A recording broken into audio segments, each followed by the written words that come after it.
The storm is expected to cross directly over Puerto Rico on Wednesday. Officials on the island closed schools and opened shelters. The Bahamas and Florida may be hit later in the week. As Tropical Storm Dorian drew closer on Tuesday, Puerto Rico braced for the possibility that it would not just sideswipe the island but perhaps make landfall there. The authorities declared an emergency, closing schools early and preparing emergency shelter for tens of thousands of people. As forecasters shifted the projected path of Dorian northward and posted tropical storm warnings for all of Puerto Rico, the island's leaders sought to assure its 3.2 million people that they would not be caught underestimating Dorian, especially after the devastation of Hurricanes Irma and Maria in 2017. "I want everyone to feel calm," Governor Wanda Vazquez said as she declared a state of emergency on Monday evening. Agency heads have prepared for the past 2 years. The experience of Maria has been a great lesson for everyone.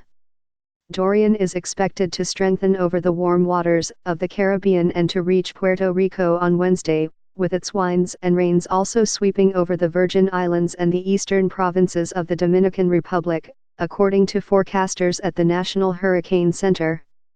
Even if its strongest sustained winds do not reach hurricane force, Puerto Rico could be soaked with 6 inches of rain or more and could experience damaging flooding. Live tracking a storm whose winds are projected to reach Puerto Rico and the Dominican Republic. On Tuesday, the storm system was dumping heavy rain on the windward islands of the eastern Caribbean, with maximum sustained winds of about 50 miles an hour. The islands include Martinique, St. Lucia and St. Vincent and the Grenadines. Overnight in Barbados, the storm knocked out power in many towns in the island's north. But officials said public transportation would be back to normal service and businesses would reopen by the end of the day. The storm was moving west-northwest at about 13 miles an hour, on a path that could eventually bring high winds and rainfall to the Bahamas later this week.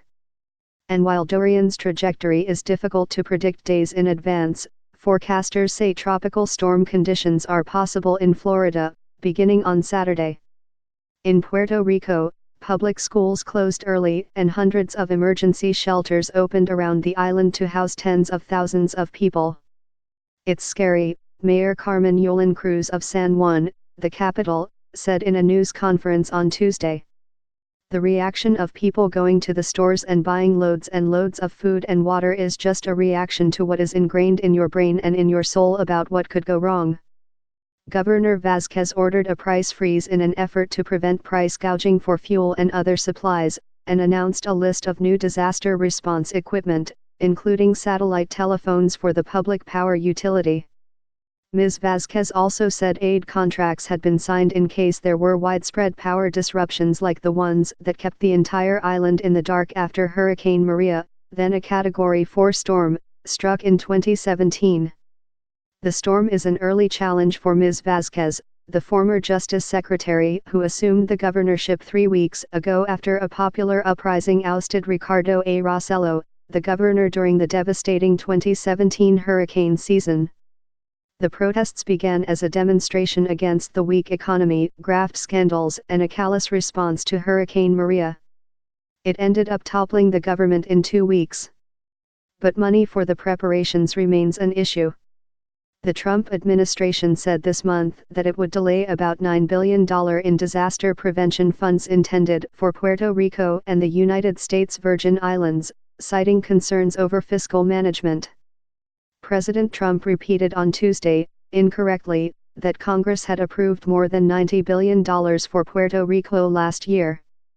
While $91 billion is the Office of Management and Budget's estimate of how much the island could receive over the next 2 decades, the Federal Emergency Management Agency and other agencies had distributed $11.2 billion in aid to Puerto Rico as of April.